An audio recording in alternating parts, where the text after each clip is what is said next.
Salut Perrine, Salut Benjamin, ça va? enchanté. Ouais, ça va et toi? Ça va. Ouais, je dis enchanté parce qu'en fait, on s'était jamais parlé avant, en fait, je on se connaît pas du tout, mais c'est quand j'ai fait le post pour annoncer que j'allais faire le Data Summit qu'il y a plein de gens qui t'ont tagué, en fait, dans les commentaires, Mmh. pour dire: «Ah ouais, ce serait bien que tu interviewes cette personne-là et tout». Bah, j'ai dit: «Bah ouais, trop cool». J'ai été voir ton profil et j'ai vu des posts qui sont assez intéressants, on va en reparler, notamment sur la reconversion, les conseils de reconversion donnés à ta petite sœur et tout ça. Mais avant ça, avant de rentrer dans et c'est intéressant parce que ce poste-là, en fait, quand je l'ai vu, je me suis dit: «Bah, trop bien» parce que ça colle exactement aux questions que je veux te poser dans le cadre de ce semestre. C'est-à-dire le but, c'est d'aider un maximum de gens à trouver un peu leur voie dans les méandres de nos métiers et donc et ton profil, il est intéressant à plus d'un titre de ce point de vue-là parce que déjà, tu es data engineer depuis 5 ans, donc tu as une belle vision de nos métiers, de comment ça se passe, en pratique sur le terrain. Et en plus, tu viens de passer practice leader dans ton cabinet, donc il y a plein de choses que tu vas pouvoir nous raconter, ça. Mais avant ça, est-ce que tu pourrais du coup te présenter pour ceux qui nous écoutent et qui ne te connaissent pas? OK. Bah, bonjour à tous. Bonjour Benjamin, merci de m'avoir invité, hein. Je suis très contente de pouvoir échanger avec toi aujourd'hui. Alors moi, je suis Perrine Tcheko, je suis, data ingénieure, comme tu l'as dit, depuis 5 ans. J'ai travaillé dans différents grands groupes, et aujourd'hui, j'ai commencé à partager aussi sur LinkedIn, justement parce que je pense qu'il y a des choses que je peux apporter à certaines personnes et je partage différents types de contenus. Ça peut être technique, ça peut être un peu plus sur la reconversion et voilà, aujourd'hui, on pourra parler de tout ça. Ouais, c'est super. Tu disais donc tu as travaillé dans plusieurs grands groupes, tu peux nous dire lesquels ou j'imagine qu'ils sont sur ton LinkedIn? Alors j'ai travaillé à la Poste et j'ai travaillé à France Télé. Donc j'ai fait pas mal de missions longues, enfin j'ai fait 2 missions, très longues, donc voilà. Mmh. OK. Ouais, non, mais c'est super parce que l'émission longue, j'avais justement cet échange hier avec, une autre personne et qui me disait: «Bah oui, moi une fois ça m'est arrivé de ne pas recruter un senior parce qu'il était senior sur le papier, mais en fait il y avait aucune de ses missions qui dépassait les 6 mois». Et lui il trouvait que c'était un peu un red flag parce qu'il dit: «Bah en fait tu as jamais eu le temps de rentrer en profondeur sur vraiment un domaine». Donc là, ouais, La Poste et France Télécom, donc tu as été dans les PTT pour les anciens. Je pense que Ouais. personne qui parle c'est des postes et télécommunications. Je sais plus à quoi sert le 2e T au milieu, mais c'est à l'époque, on appelait ça les PTT. Ah OK, Mais je pense que d'accord. personne qui écoute va savoir ça. Je suis le seul boomer, c'est un truc, même moi, c'est un truc que Oui, même moi, je considère que c'est un truc de vieux de dire ça, tu vois? Parce que OK. je crois que c'était comme ça quand j'étais parce qu'en fait, avant, Mmh. La Poste et France Télécom, c'était un peu la même chose parce qu'en fait, si tu réfléchis bien, c'est on envoie des messages à des gens, tu vois? OK. On envoie de l'information et donc et un jour ça a été splitté, ils ont séparé La Poste de France Télécom, donc avant c'était le PTT. Je pense que ça date du télégraphe, tu vois? Parce qu'en fait, tu pouvais envoyer un message courrier ou tu pouvais envoyer un message télégraphe et je crois que les 2 étaient enfin, tu vois, Mmh, c'était la OK. même, branche un peu et je crois que c'était nationalisé ce truc-là. Donc quand tu as bossé pour La Poste et pour France Télécom, finalement, tu as bossé Après j'ai pour pas les bossé pour France Télécom, j'ai bossé ah, pour France Télévisions. C'est toi ah qui la me dis. télévision, excuse-moi. Ah ouais, ça change tout. Donc du coup, c'est pas du tout les PTT. Oui, Ouais, non, tu bien c'était pas forcément les mêmes données, les mêmes sujets, non, carrément mais pas, ouais, ouais, mmh. OK.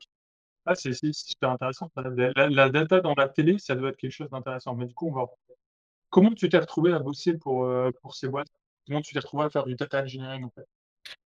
Alors moi, il faut savoir que, je suis issue un peu du parcours classique, prépa scientifique, école d'ingénieur, mais j'ai fait, une spécialisation en data mining. Donc, je pensais m'orienter plutôt vers la data science et quand j'ai commencé, j'étais, dans un cabinet de conseil qui était pas spécialisé dans la data. Donc moi, ma première mission, c'était du software. Je regrette pas forcément parce que ça m'a donné justement les bases sur, tout ce qui est best practice et cetera.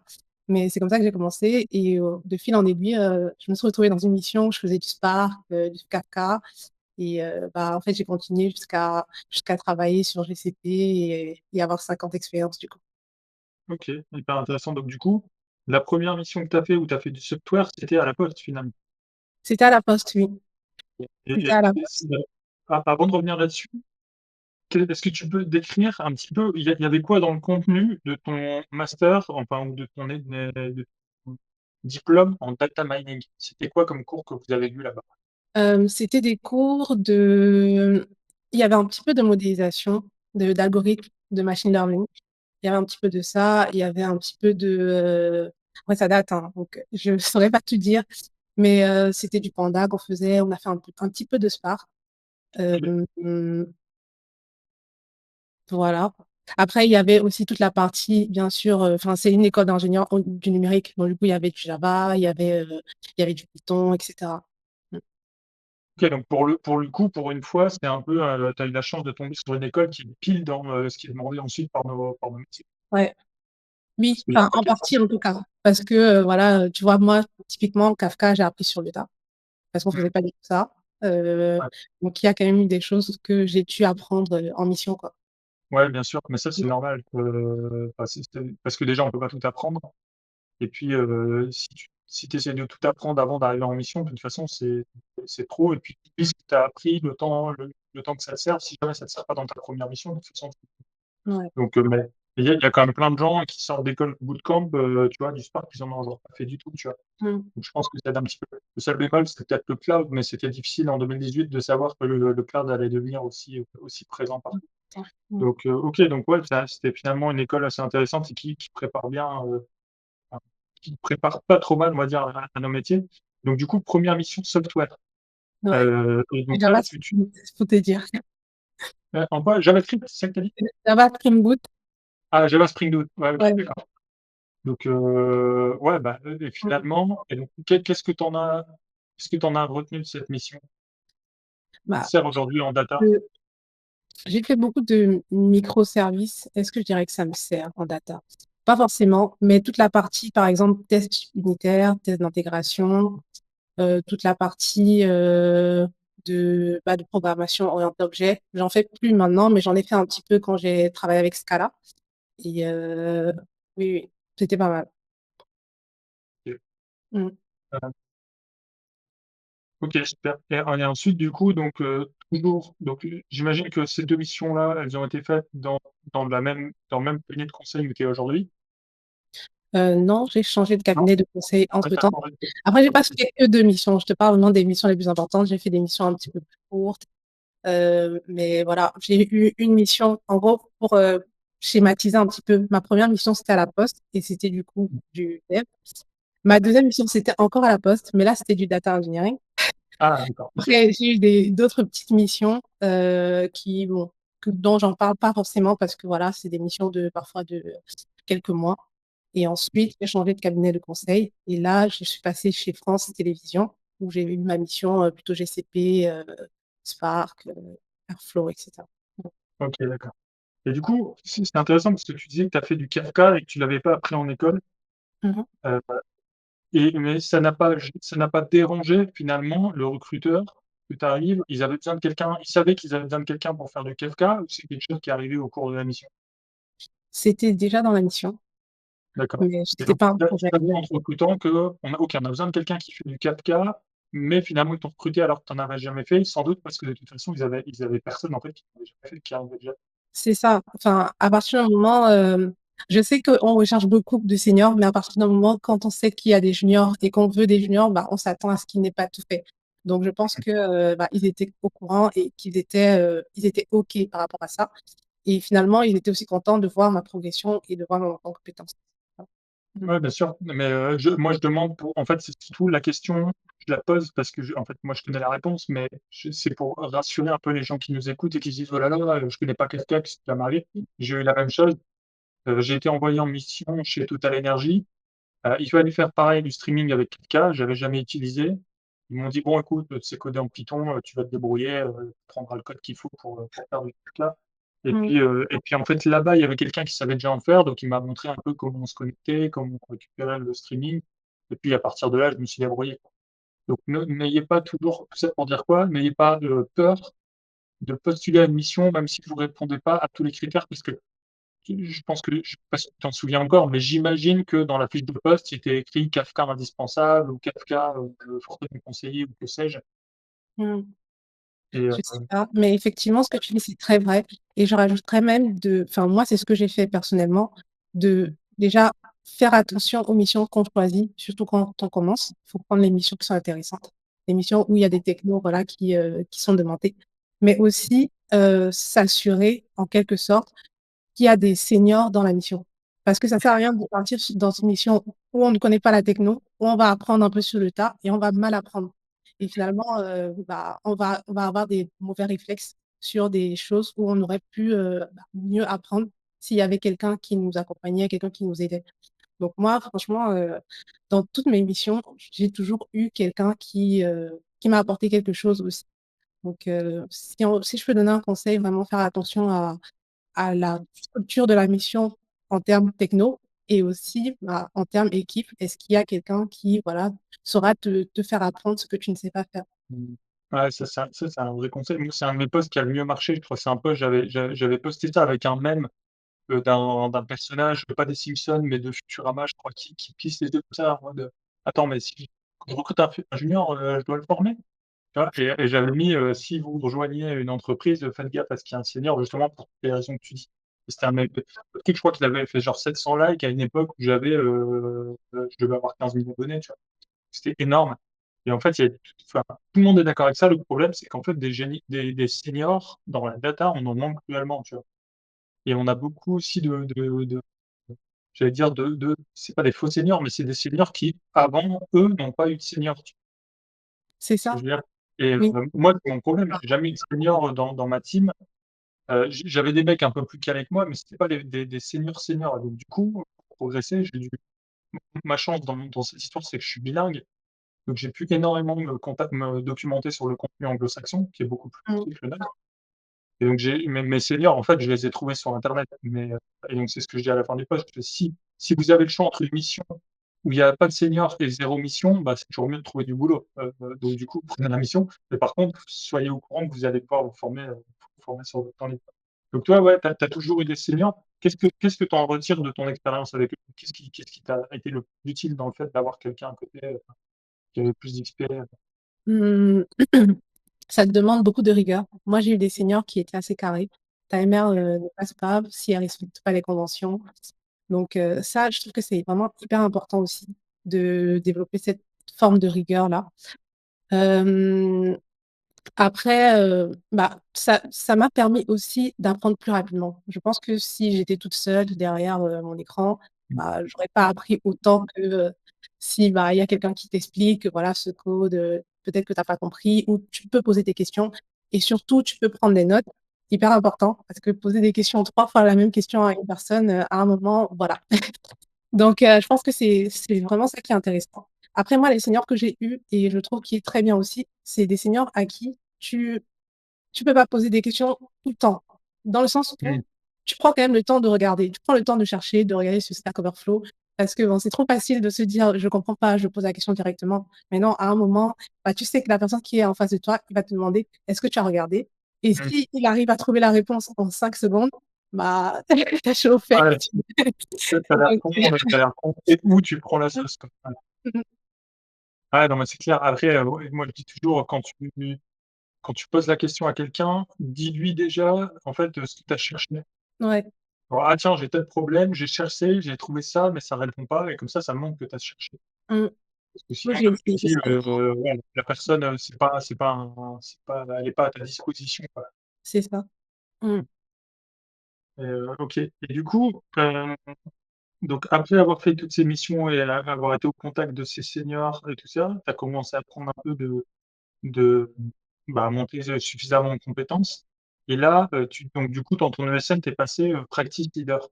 C'est Oui. c'est un un move de carrière qui est intéressant parce qu'il y a tout un tas de gens qui veulent se lancer dans le freelancing parce qu'ils sont un peu plus, «Moi, je veux juste coder et je veux pas faire des réunions et tout ça», donc bon, voilà, ils deviennent freelance et puis, il faut qu'on leur donne des tâches, ils accomplissent les tâches et puis en avant. Puis il y en a d'autres qui sont plus qui préfèrent monter dans des formes plus de management, on va dire. Je dis ça parce que généralement en freelance, c'est rare qu'on prenne pour être manager. Souvent, on veut qu'ils soient en interne. Donc c'est un peu de choix de carrière qui demandent un skill set un peu différent et qui vont avoir des réalités ensuite différentes un peu sur le terrain. Qu'est-ce qui t'a motivé à te dire: «Bah tiens, cool, je vais plutôt m'orienter vers le» alors c'est pas tout à fait du management. il y a plus d'aspects interpersonnels. Je sais pas si tu vois. Ouais. Est-ce que- Oui, oui, je vois ce que tu veux dire. Quels ont été un peu les critères qui ont fait que tu t'es dit, allez, ça me branche, ou, enfin, voilà, c'est quoi la démarche de carrière derrière ça? Mmh. Moi, je suis plutôt une personne qui aime le travail en équipe. Moi, je kiffe ça. Donc je j'aime bien aussi cette partie de, bah, en fait, on échange, on partage. Mmh. Et lorsque, du coup, le poste, on va dire, de practice leader s'est libéré, je me suis proposée parce que ça devait me permettre de faire enfin, il faut savoir, tout le monde ne sait pas forcément c'est quoi un practice leader, donc je vais un peu Oui. définir. Ouais, est-ce que tu peux expliquer déjà, ouais, ce que c'est une famille? Ouais, bah, enfin, dans mon cabinet de conseil, le practice leader, il gère la communauté data ingénieurs avec le community leader. Donc, c'est, l'animation de la communauté, le partage, pardon, d'articles de veille technologique, par exemple. On fait des formations aussi, des ateliers, des data classes. Il y a la partie, recrutement aussi et puis, enfin, il y a le suivi des collaborateurs. Mmh. Donc, moi déjà, j'ai un penchant pour la formation. J'aime bien.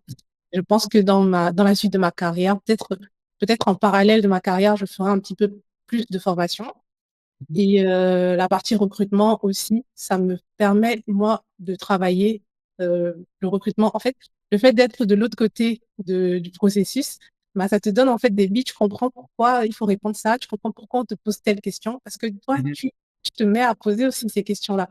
Donc ça me fait évoluer et puis la partie suivi des collaborateurs et la partie animation, bah, clairement, ça permet d'échanger avec tout le monde, donc c'est hyper intéressant et justement, je pense que dans la suite de ma carrière, j'aurais besoin de ces compétences managériales, donc j'étais intéressée pour le poste, ouais. OK.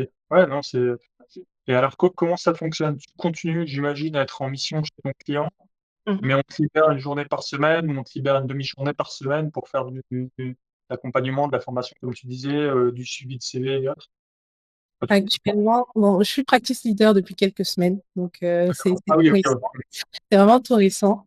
On part sur, une sorte d'enveloppe de jours. Donc en fonction des saisons, j'aurai peut-être plus de travail que dans d'autres saisons et Ouais.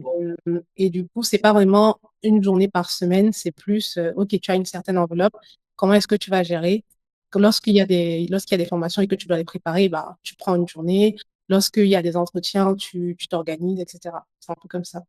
D'accord, OK, ouais, ouais. Oui, c'est plus logique, c'est plus souple, c'est plus Mmh. flexible. Ouais, S'il y a pas de recrutement en cours, ça sert à rien de passer une demi-journée c'est par ça. semaine à gérer alors qu'il y a pas de CV à lire, Mmh. ouais. OK.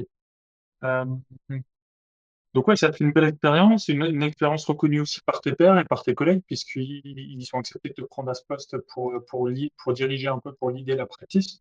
Mmh. Heu, qu'est-ce qui, qu'est-ce qui que tu recommanderais à une personne? Admettons, moi je suis data engineer, je viens d'arriver en poste dans mon ESN, donc j'ai, entre 6 mois et 1 an d'XP. Et d'ici 1 ou 2 ans, comme toi, je me dis: «Bah, tiens, j'aimerais bien être practice leader». Qu'est-ce qu'il faut que je mette en place, tu vois, pour pouvoir faire ce move de carrière-là? Hem, alors, bonne question. Je pense que, de manière générale et c'est pas forcément juste pour ce mot, mais, de manière générale, il faut faire de la veille technologique et enfin, s'il y a un groupe, par exemple, dans ton cabinet de conseil, bah, il faut partager la veille technologique que tu fais. Parce que du coup, bah, tu es un peu plus présent. Le problème, souvent, avec les cabinets de conseil, c'est qu'on se retrouve plus chez le client que, en cabinet et du coup, on ne voit pas les autres, du coup, on n'échange pas avec les autres. Mais si tu peux, bah, profiter pour, échanger avec la veille ou aider des personnes lorsqu'ils ont des questions sur des sujets précis, bah, forcément, toi aussi, ça va te permettre d'être un peu plus vu et d'être un peu Mmh. plus, et d'aider aussi les autres, hein, tout simplement. Donc, je dirais de partir sur ça. Après, bah, bien travailler dans sa mission. Je pense que ça aide quand le client fait des bons retours et puis, faire des certifications. C'est c'est simple, mais c'est, l'un des moyens par lesquels on voit comment tu progresses et on voit comment tu te formes et on voit comment tu, bah, prends le temps parce que faire les certifications, il faut être motivé, hein. Donc tu prends le temps, ton temps personnel pour préparer la certification. Je pense que ça parle de lui-même, en fait. Ouais, bah, c'est super intéressant parce qu'il y a plusieurs choses à unpack là-dedans, à déconstruire, je sais pas le bon mot, mais sur lesquels on peut rentrer un peu plus dans le détail. Déjà, aider les autres quand ils ont des problèmes précis.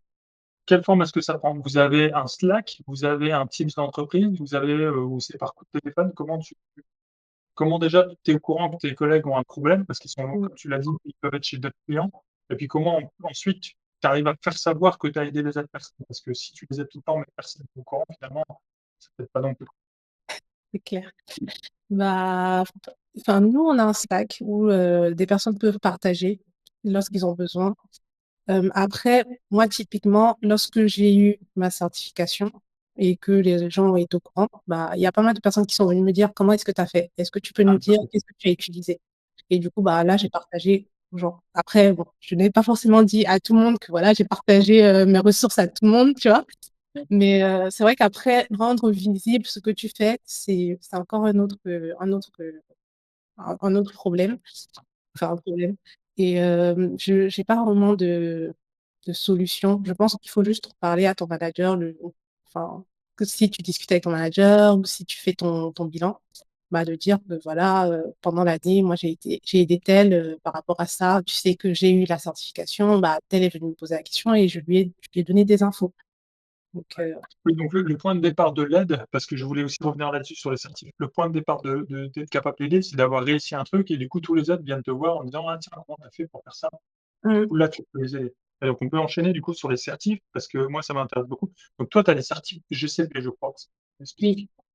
Tu as passé lesquels? Parce qu'il y en a plusieurs, il y a plusieurs niveaux. Est-ce que tu peux présenter un peu pour ceux qui nous écoutent les certifs GCP, comment ça marche, lesquels tu as passés et cetera? OK. Alors, il y a différents types de certifs GCP. Moi, j'en ai passé 2. J'ai passé la ACE, donc c'est Associate Cloud Engineer, et j'ai passé la PDE, la Professional Data Engineer. Après, il y a d'autres types de professional, la Professional Data Architect, il y a une qui est un peu plus machine learning, il y a une qui est un peu plus réseau. Les certifications GCP, c'est des certifications, je pense, qui sont valides pendant 2 ans. Euh, c'est 200 € par là. Et qu'est-ce que je peux dire de plus? Bah, il y a le site de GCP pour pouvoir avoir des informations sur le contenu de la certification. Et, voilà, il faut préparer la certification qui dure 60, pardon, ça dure 2 heures. C'est 2 heures, entre 50 et 60 questions. Et c'est des questions à choix multiples. OK, très clair. Il y a juste un point peut-être que tu as pas précisé, Mhm. parce que tu as dit ça coûte dans les 200 €. Moi, pour moi, le prix de ces formations, il est anecdotique. C'est pas les 200 € qui me coûtent cher, c'est le temps passé à les préparer. Merci. Combien de temps toi tu as passé pour préparer? Admettons, donc celle la plus simple, c'est la Associate Cloud Engineer, c'est ça la ACE. Ça, c'est la basique, enfin, c'est la numéro 1 dans le tech tree un petit peu de Google. Et puis ensuite, il y a la Professional Data Engineer qui est passée, qui celle-là est un peu plus lourde. On va les prendre dans l'ordre. La Associate Cloud Engineer, je vais y arriver. Je sais pas trop parler. Cloud Engineer. Oui. Cloud Engineer. Combien de temps tu as passé à la préparer ça? Bon, moi, c'est marrant parce que, bon, déjà, il faut savoir que j'avais 1 an de bagage, on va dire, GCP, parce que ça faisait Mmh. 1 an que j'étais dans une mission. Donc, ça a aidé, hein, parce que bah, j'étais dans une mission où on utilisait Composer. C'est ma mission actuelle, d'ailleurs. On utilise Composer, on utilise BigQuery, on utilise Cloud Storage. Donc, voilà, il y avait quand même pas mal de choses que je connaissais parce que je les avais utilisées. Et je me suis donné 1 mois et demi pour passer les certifications. Ce qui est marrant, c'est que j'ai d'abord passé la PDE, du coup, la Professional Data Engineer, avant de passer la Associate Cloud Engineer. Donc, j'ai prévisé les deux, en fait, en même temps. Et celle qui m'importait le plus, c'était du coup la Professional Data Engineer. Donc, je l'ai passée. Et vu que je Elle l'ai est eu, beaucoup plus dure celle-là, non? comment? Alors j'ai peut-être une bêtise, il me semblait que celle-là, elle est beaucoup plus dure, Elle est enfin, plus dure, effectivement. Oui, oui, oui, elle est plus dure. Mais j'étais plus confiante, on va dire. Mais j'étais confiante pour les deux, finalement. Donc, j'ai préféré passer celle qui était la plus difficile et faire le plus simple après. Parce que du coup, j'étais beaucoup plus confiante, finalement, quand j'ai passé la associée. Et je l'ai passée juste pour me dire, bon, j'en ai deux. Finalement, Ouais, si tu as déjà la pour le P2, pour le CV, ouais, ouais. oui. C'est comme Et si tu oui, passais le First Certificate of English de Cambridge, là, le truc niveau C2, et puis ensuite tu retournes faire le B2, juste histoire ouais, de faire un TOEIC ça, donc pour bah, être j'ai sûr. repassé la deuxième 2 semaines plus tard, un truc comme ça. Donc c'était vraiment pour me dire: «Bon, je la passe, ça m'en fera 2». Tu vois, un peu comme sur LinkedIn quand la personne met GCP fois 3, tu sais? Je me suis dit: «Bon, je rajoute ça à mon palmarès et puis c'est tout», tu vois? Ouais, Donc OK. c'est un peu C'est ça. intéressant. Alors, 1 mois et demi, mais 1 mois et demi, ça peut vouloir tout et rien dire. En termes de nombre d'heures passées, tu dirais combien à peu près? Je saurais vraiment pas dire parce que j'ai complètement oublié, ça fait 1 an. Mais par contre, je bossais, on va dire, peut-être 1 heure tous les soirs, un OK. truc comme ça. Ouais, Ouais, donc et ça le fait au moins week-end. 50 heures, sachant que tu as bossé pendant 1 an avant sur GCP Mmh, avec du cours, sur les outils que tu utilisais déjà. ouais. Donc ouais, ces certifications-là, moi je les trouve très lourdes, surtout qu'après il faut les repasser tous les 2 ans. Mmh. Moi Bah, je ne les ai jamais passés, mais en fait j'ai l'avantage de, si tu veux, avoir un CV, tellement long aujourd'hui qu'en fait on me les demande plus. Ça mmh, m'apporterait pas grand-chose entre guillemets en termes de palmarès, comme tu dis. Donc du coup, quand on me demande s'il faut les passer, je sais jamais quoi répondre. Parce que d'un côté, je dis: «Bah, moi, j'en ai pas eu besoin», mais en même temps, tout le monde n'a pas, le même CV que moi. Donc du coup, toi, tu conseillerais à tu par exemple, parce que là, maintenant, en tant que practice leader, tu vas commencer à recevoir des CV, à faire des entretiens. Je pense que ça peut faire la différence quand tu as un profil, de voir s'il a eu cette certif, tu te dis: «Ah, ça m'intéresse un peu plus». Alors, je pense que si la personne est motivée, autant la passer. Enfin, si vous avez du temps et que vous vous sentez prêt à passer parce que honnêtement, aujourd'hui sur le marché, c'est intéressant d'avoir une certification. Maintenant, voilà, c'est pas indispensable, mais ça reste quand même intéressant donc si on a le temps, on le passe. Si on n'a pas le temps, bon, c'est pas la fin du monde, hein. Et c'est pas le plus important, je pense, lorsqu'on recrute finalement. Mmh. Ouais, et alors ça m'intéresse parce que du coup, ça me permet de faire la transition avec le «c'est pas le plus important». Du coup, c'est quoi le plus important? Si c'est pas ça, par quoi il faut commencer pour une personne? Et donc si on va reprendre, le fameux post que tu avais fait qui a super bien marché sur, les recommandations que tu ferais à ta sœur si elle voulait se lancer dans la data, tu vois? Bah, du coup, si la certif cloud, c'est pas le plus important, qu'est-ce que tu mets en premier? Dans quel ordre? Combien de temps il faut payer? Qu'est-ce qu'il faut connaître et tout ça? Bah, pour moi, il faut commencer par la base. Je pense que je sais que c'est toi qui en parlais, mais c'est un peu la loi de Pareto. C'est les 20 de techno qu'on utilise font 80 du taf. Donc faut commencer par, SQL, faut commencer par Python. Hem, Après, aller sur Airflow pour, l'orchestration. Mmh. Faire du Spark, moi j'aime bien Spark, donc j'en parle tout le temps. Donc faire du Spark parce que voilà, je trouve qu'il y a beaucoup quand même de demandes par rapport à ça et lorsqu'on a vraiment des bases solides, se lancer sur GCP, se lancer sur AWS, se lancer sur Azure.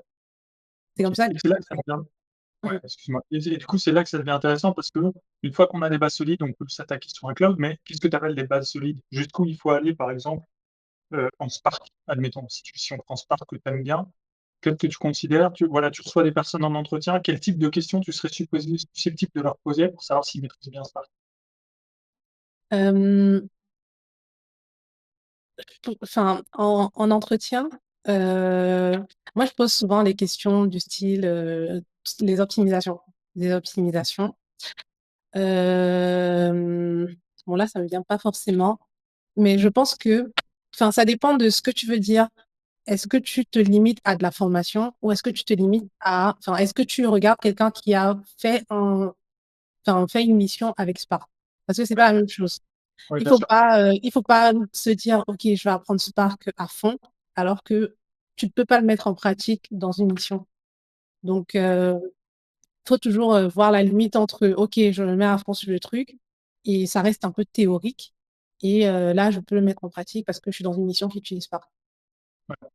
Mmh. Ah, c'est clair. Moi, pour tout te dire, j'ai mis Spark dans le programme data upskilling, mais j'hésite à l'enlever parce que, déjà, je sais pas si ça va encore perdurer pendant des années parce qu'en fait, avec tout ce qui est en train de changer du point de vue de la manière dont on traite les données, le calcul distribué avec un cluster, c'est un peu en train de devenir, pas has-been, mais presque, tu vois? Quand tu compares ça, tu vois, si tu plus vraiment besoin de faire du traitement de données hyper massif dans la plupart des cas et bon bref et donc j'hésite à l'enlever pour remplacer ça plus par du data modeling qui est une compétence que je trouve encore plus fondamentale, et qu'on retrouve partout et qui elle ne changera pas. Mais donc OK, Spark peut-être un peu trop niche encore ou un peu trop spécifique. Admettons, prenons alors SQL, tu vois? Que d'ailleurs tu as cité en premier comme prérequis. Mmh. Heu, qu'est-ce qui te ferait dire que OK, lui, en fait, il m'a mis, SQL sur son CV, mais en fait, je vois qu'il est un peu shaky, donc du coup, je suis pas sûr d'avoir envie de le prendre dans mon cabinet. Comment tu filtres ça? Hem, alors sur SQL, c'est toujours un peu difficile de filtrer, en entretien parce qu'il y a pas de bonne manière de filtrer, les questions sont pas forcément assez précises, les tests ne sont pas assez, qualitatifs, donc c'est pas évident comme question. Sur SQL, je pense qu'il faut traiter tout ce qui est un petit peu simple, donc les select et cetera. Il faut partir ensuite sur, bah, les des choses un peu plus compliquées, mais dont on a besoin, tout ce qui est Windows Function et cetera. Donc, je saurais pas vraiment répondre simplement à la question: «Comment est-ce que tu filtres avec du SQL?» parce Ouais. que c'est Mais alors du coup, plutôt que de la prendre dans ce sens-là en point de vue recruteur, mmh, si toi demain tu devais candidater autre part, comment est-ce que tu réviserais un peu ton SQL pour être sûr d'être prête dans le sens inverse? OK. OK, bonne question. Moi, ce que je fais Il y a pas de bonne ou de mauvaise réponse, hein, c'est juste pour aiguiller un petit peu ta manière de procéder, tout ça, pour que ceux qui nous écoutent puissent, se faire un peu un mini plan d'action, tu vois? De tiens, quel morceau est-ce que j'attaque? Parce que c'est potentiellement illimité, en fait. Même le SQL en soi, on peut y passer des années. mmh, Faut comme tu le dis, aller à l'essentiel et donc c'est ça qui m'intéresse un peu dans cette question. mmh, OK. Moi, ce que je fais pour me préparer, pour des entretiens, c'est que je vais sur LeetCode, tout simplement Mmh. et je prends des exercices et j'essaie de les faire. Après, ça va toucher à différents types de notions en SQL. Hem et je vais, essayer, bah, de travailler ces différentes notions. Comme ça, je pourrais pas dire: «Voilà, je vais travailler ça ou ça ou ça», mais voilà, je fais des exos, je vais sur Medium. Il y a un compte que j'aime beaucoup sur Medium, ça s'appelle SQL Fundamentals et OK. il Ouais. parle beaucoup de SQL. Donc il est très bien. Il est très intéressant, je trouve. Donc voilà, je pense que je ferais ça. Je ferais On va le mettre en ressource, la vidéo. Il est en anglais, j'imagine? et en anglais, oui. OK. Tu as une ressource francophone pour ceux qui nous écoutent et qui sont pas bilingues, que tu aimes Heu, bien?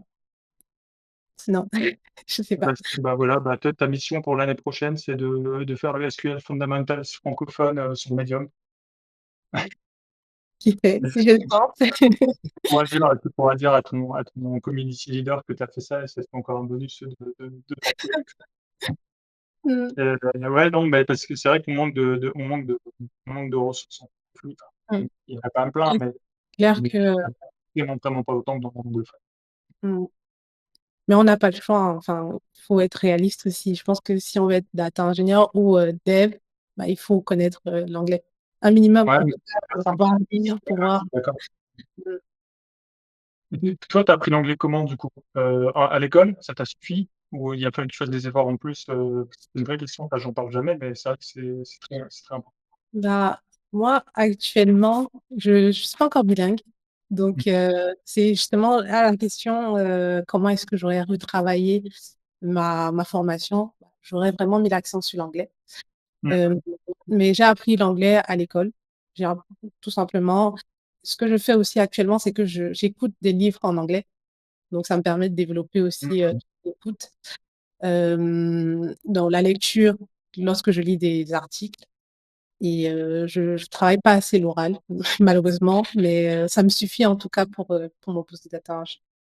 Ouais, en fait, pour nous, dans la tech, on a besoin essentiellement de savoir écouter, pouvoir écouter des tutos, d'un Mmh. mec en Inde qui a fait un sur tel ou tel C'est ça, j'ai en Inde parce que étant donné que les mecs, ils sont c'est indiens, bien ça. il y en a toujours un qui a fait un tuto qui sont Mmh. plus 3 fois plus nombreux que les Américains, donc, par définition, et ils ont des écoles là-bas qui s'appellent les IIT, Indian Institute of Technology, qui sont en fait hyper poussés, hyper pointus. Les gens qui sortent des IIT sont vraiment forts. Le mec qui a créé Khan Academy, l'académie pour apprendre les mathématiques gratuitement en ligne, là, c'est un peu l'équivalent de Duolingo, mais pour les maths. Ce OK, gars-là, je crois, de mémoire, Sal Khan, il sort d'un IIT. Et, OK. bon, et donc les IIT, donc voilà, il y a plein de monde en Inde, des mecs hyper très, très qualifiés. Donc, moi, à chaque fois que je cherche un tuto, j'ai toujours trouvé un Indien qui me faisait un tuto sur le truc qu'on avait dedans. Par contre, ils ont un accent très particulier en anglais. Donc, le niveau ultime, c'est d'être capable d'écouter un Indien en vitesse x2 sur YouTube. Si tu sais faire ça, il n'y a plus aucune limite à ta carrière dans la tech. Mais c'est vrai que par contre, savoir le parler, en théorie, il n'y en a pas tant que ça besoin. Le seul cas de figure où tu en as besoin, c'est quand tu as besoin d'appeler le support AWS et que tu as des mecs qui t'appellent de New York ou autre. Et là, c'est un peu compliqué. Mais effectivement. Et donc, ouais, écoutez, alors tu dis lecture d'articles. Ça, c'est des articles, des lectures d'articles sur la data que tu es en anglais. Oui, Et donc, en gros, si tu tombes sur une phrase que tu n'arrives pas à lire ou un truc, comment tu te débrouilles? Tu demandes à ChatGPT de traduire, tu vas sur Word Référence, c'est quoi la Google Translate. Google Translate, Ouais. le Picard. Et ensuite, écoute, tu disais écoute de livres. Alors, comment ça marche? C'est des audiobooks que tu prends sur Audible ou c'est autre chose? Oui, j'écoute, on va dire un livre par mois sur Audible, mais ça n'a rien à voir avec la data par contre. Ok. Mmh. Oui, non, mais c'est important. En fait, moi, l'une des raisons, enfin, l'une des manières que j'ai utilisées pour devenir bilingue en anglais, c'est que j'ai relu tous les Harry Potter en anglais. Et ensuite, une fois que je les ai tous relus en anglais, ben, je les ai écoutés en anglais. Et après, j'ai écouté il y a une série que j'aimais bien, qui est une vieille série qui s'appelle The West Wing, à la Maison Blanche. Ils l'ont traduit comme ça en français. Et j'ai regardé plusieurs fois en anglais. En fait, c'est des trucs qui n'ont rien à voir avec la tech, mais ça habitue ton oreille, ça habitue ton truc, ça te fait découvrir des mots que ensuite tu vas pouvoir utiliser. Et donc ça, c'est ce qu'on appelle de l'apprentissage passif, dans le sens où c'est pas genre, ah, il faut que je me tape 1 heure d'anglais, la flemme, vas-y, je sors un bouquin, je fais l'exercice. C'est de l'apprentissage passif en mode, ah cool, je vais faire un truc que j'aime bien, Mmh. mais il se trouve que c'est en anglais. Et ça, c'est une vraie clé c'est une vraie clé d'apprentissage. Ouais. Et en fait, au bout de quelques mois, on se rend compte que bah, c'est beaucoup plus simple. Tu écoutes un livre que tu pouvais pas du tout comprendre avant, et aujourd'hui, bah, tu fais un fois un et demi. Donc, clairement, ça change. Et moi, quand je regarde aujourd'hui et je regarde, enfin, j'ai commencé ça assez récemment, j'ai commencé en 2023. Bah, Ok. rien à voir. Rien à Ouais. voir. Mm. Ouais, puis après, tu peux te mettre à écouter tous les podcasts anglophones. Enfin, après, ouais, il y a plus il y a une masse de connaissances disponibles dans la sphère anglo-saxonne. Mm. C'est vrai qu'on en parle très peu de ça. Et je pense qu'une personne qui ferait un cours d'anglais destiné pour les techs, tu vois, il y a plein de gens qui prendraient. Parce que c'est vrai que en fait, tout le monde dit là, ouais, je vais vous aider à monter en compétences SQL et tout, machin. Mais en fait, si tu veux vraiment aider les gens à se débrouiller par eux-mêmes, bah, il faut leur apprendre à apprendre et puis leur apprendre à parler anglais. Mm. Tu libères ce truc-là, je pense que du coup, t'as hyper bien fait d'en parler. Parce que je ne pose jamais cette question, mais c'est vrai qu'en fait, c'est un verrou qui ouvre tout le reste. On a parlé ouais, des certifs GCP. On a parlé ouais, donc, des recommandations pour quelqu'un qui débuterait.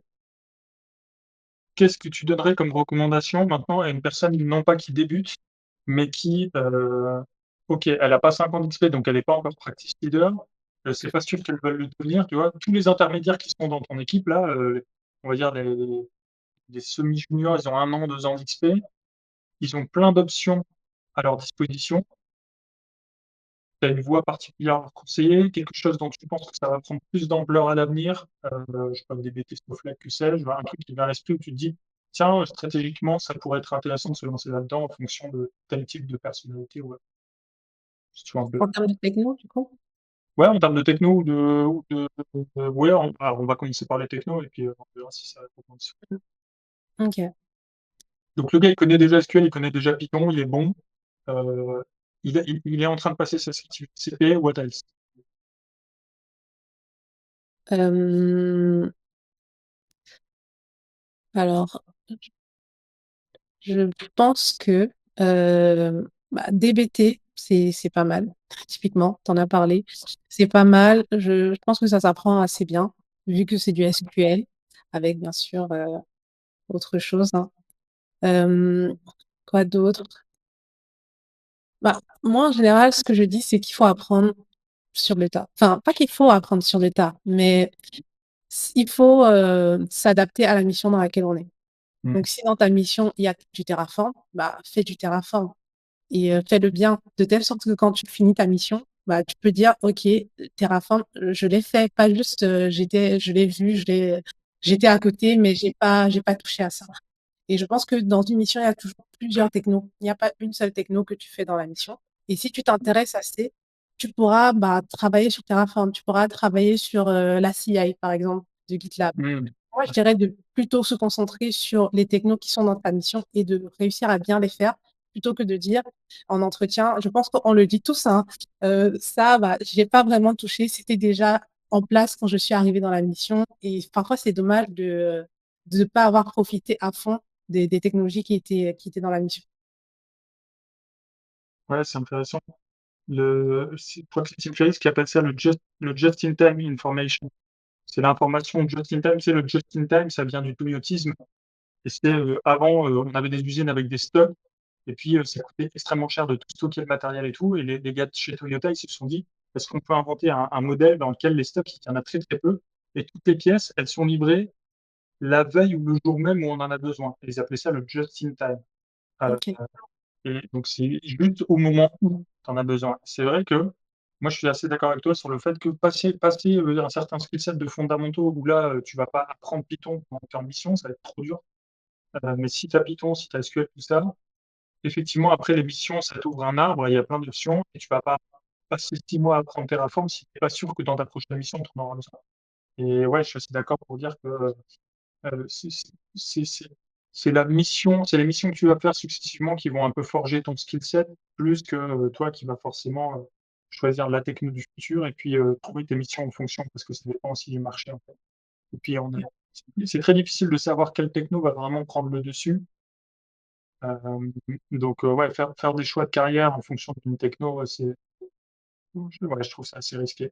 J'en ai vu en fait des gens poster sur LinkedIn, je sais plus de quel langage il s'agit en particulier, mais quelqu'un qui avait partagé un peu un cri du cœur en disant ouais, il y a 2 ans, je vais dire une bêtise, hein, je crois que c'était Go, je suis pas sûr. Peut-être que Go, en fait, c'est en train d'exploser. Je dis complètement une bêtise, mais un gars qui avait fait un post sur tiens, il y a 2 ans, j'ai appris ce langage parce que ça allait être génial. Et puis en fait, enfin, il a tout misé là-dessus. Et en fait, finalement, il n'y a aucune demande. Il est un peu bloqué dans sa carrière. ah, C'est peut-être pas Go. Et c'était un message que j'avais vu en anglais. Je crois que j'avais pris un screenshot et j'ai jamais réussi à le retrouver, mais c'est parce que tous les 2 jours, je vois un post pour dire ouais, Python c'est fini parce que c'est pas efficace. Ouais, mais en fait, c'est pas le débat. On ne demande pas à Python d'être le langage de code le plus efficace d'un point de vue machine. Euh, et donc, ouais, il y a des gens qui peuvent lire des trucs comme ça sur Internet et se dire ah, bah tiens, si Intel dit que Rust c'est l'avenir, bah je vais tout miser sur Rust la main. Mise sur ce qui est utilisé, mise sur ce qu'il y a dans ta mission, comme tu disais, et puis hmm. Je suis désolée, Benjamin, j'ai pas fait attention, mais je suis en train de perdre ma batterie. Je suis vraiment ah désolée, je vais oui, prendre un chargeur. ouais, il y a possible.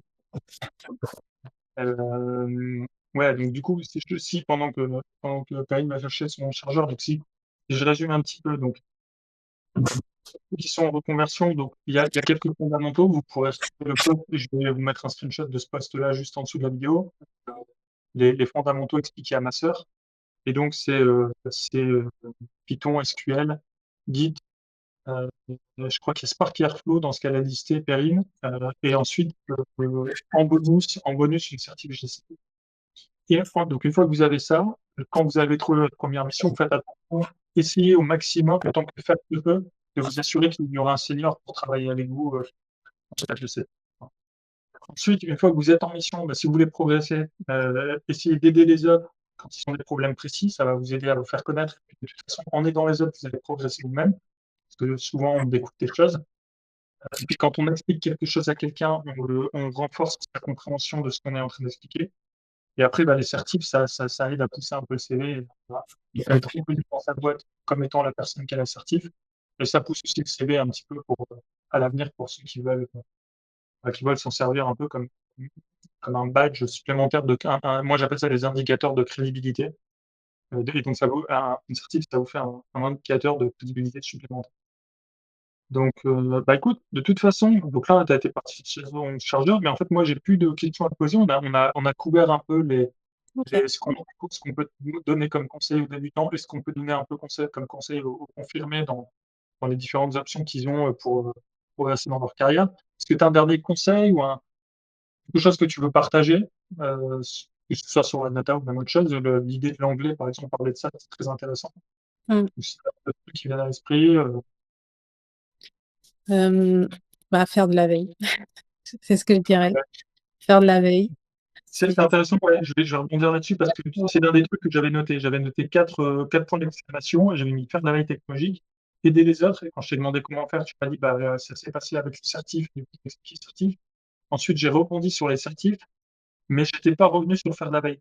Quelle forme ça prend quand toi tu fais de la veille? Comment tu t'y prends? Le gars, il est confirmé que c'est quoi les étapes qu'il doit suivre un peu dans sa semaine pour, tu vois, quelles ressources est-ce que tu conseilles? Ce genre de choses. moi, je fais de la veille sur Medium. Bah, couramment, en fait, j'ai l'application, donc je jette un coup d'œil sur les articles. J'ai aussi un mail que je reçois par semaine qui parle du coup des sujets qui m'intéressent Mmh. et j'ai une dizaine d'articles dans le mail. Après, c'est sur LinkedIn que je fais ma veille et après, en général, enfin, là, actuellement, sur l'année 2023, je veux faire une formation sur les optimisations Spark, justement. C'est une formation de Rock de JVM et c'est un peu mon objectif formation de l'année, quoi. C'est une formation de qui? J'ai pas entendu. C'est Rock de JVM. Enfin, je connais pas le nom de la personne, mais son site s'appelle Rock de JVM. Ah oui, d'accord. Bah, tu me l'enverras et puis je le mettrai en ressources sous Ok. la vidéo, comme ça j'en profite. Mm. Medium, tu conseilles aux gens de prendre l'abonnement ou pas? Tu as Moi, l'abonnement toi? oui. Ouais. Bah oui, je conseille, c'est pas très cher. Je crois que c'est une quarantaine d'euros, non? Un truc comme ça. Par an, ouais, c'est ça, je crois que c'est 4 € Ouais. par mois, comme ça, ouais. Ouais, Ouais, c'est pas très cher. Et puis, parfois, on a des articles qui sont hyper intéressants et t'arrives pas au bout parce qu'on te dit, bah, t'as pas l'abonnement, donc ouais. autant le prendre. Moi, j'ai l'abonnement Medium, j'ai l'abonnement LinkedIn. Pareil, les formations LinkedIn, super intéressant. Donc, Ah ouais, j'en ai jamais fait une seule, j'ai jamais regardé, OK, c'est moi, j'en ai intéressant. fait une, enfin, j'en ai fait plusieurs, mais ça va dans, enfin, c'est pas que ça va dans tous les sens. Il y a de tout type de sujets. Mmh. Et moi, j'ai fait une formation qui était sur SQL, justement. Et c'était vraiment intéressant. Mm. OK. Bah, ouais, je savais pas et donc pour avoir accès à ces formations, il faut payer la version payante de LinkedIn, c'est ça? Oui, OK. Et c'est combien par mois ça? je crois que c'est 29 ou 39 €. Un truc comme ça. Et ça, c'est payé par ton ESN ou c'est toi, c'est à tes frais? C'est le SN qui paye. D'accord, ouais, OK, ça va. Ouais. Et ouais, moi parce que moi j'ai une version payante de LinkedIn, mais c'est la version, encore un niveau au-dessus. Ok. Je l'ai pas prise pour les certifs, je l'ai prise pour le nombre de visites qu'il y a sur mon profil et tout ça. Donc Mm. c'est pas lié, j'ai jamais regardé les formations LinkedIn, je savais pas que c'était quali comme ça, bah, du coup, j'ai acheté un mail. Donc voilà, Ok. OK, bah, pour les étapes à suivre pour faire de la veille, c'est pas mal. Medium, tu continues à trouver des articles? Parce que moi, au début, j'en regardais plein et plus le temps passe, plus j'ai l'impression qu'il y a beaucoup d'articles qui sont un peu fébriles, un peu bas niveau, ça manque de profondeur. Je veux pas dire qu'il y a pas une fois de temps en temps un super article, mais tu commences pas au bout de 5 ans à te dire: «Bon, en fait, Medium, j'ai fait le tour». Bon, j'ai pas commencé Medium il y a 5 ans, donc je pense que c'est pour ça aussi. Ouais. J'ai commencé Medium il y a, on va dire, un an. OK. Donc, voilà. Et Ouais, je c'est suis très riche en data engineering. Moi, je regardais ça à l'époque de la data science. C'était très vite, toujours les mêmes articles sur la régression linéaire, tu vois? mmh, Ça manquait, je trouvais un peu de OK, donc peut-être qu'en data engineering, OK, donc bah, du coup, pour ceux qui nous écoutent, ouais, la veille pour Medium, c'est pas mal et tu as mentionné un email que tu reçois une fois par semaine. C'est une newsletter d'un créateur tech? C'est une société? Qu'est-ce qui est? non, c'est Medium qui m'envoie une liste Ah! d'articles. Ouais, une liste Ah OK, d'articles sur les ouais. sujets data engineer et du coup, j'ai une dizaine d'articles, de différents créateurs et voilà, moi je passe dessus, je regarde un petit peu les titres et quand ça m'intéresse, je clique et je Mmh. peux lire, 2-3, de la dizaine, quoi. OK, super. Bah, écoute, génial. Bah, donc je pense que du coup, on a fait le tour sur tout ce qui est sur tout ce qu'on avait à traiter. Bah, écoute, merci beaucoup d'avoir accepté de faire ce call. Je pense que c'est hyper intéressant. À mon avis, les ceux qui nous écoutent, auront, forcément comment dire? Une idée de choses à faire pour les 6 mois qui viennent, que ce soit passer une certif ou, tiens, aller prendre l'abonnement premium ou se remettre à l'anglais parce qu'en fait, c'est un choix qui est sans doute hyper rentable, le plus rentable sans doute sur le moyen terme, très long terme. Et donc, je pense qu'avec tous ces conseils-là, il y a de quoi faire, il y a de quoi faire pour le prochain. Merci beaucoup, Perrine. À bientôt. Merci Benjamin. Salut. Salut.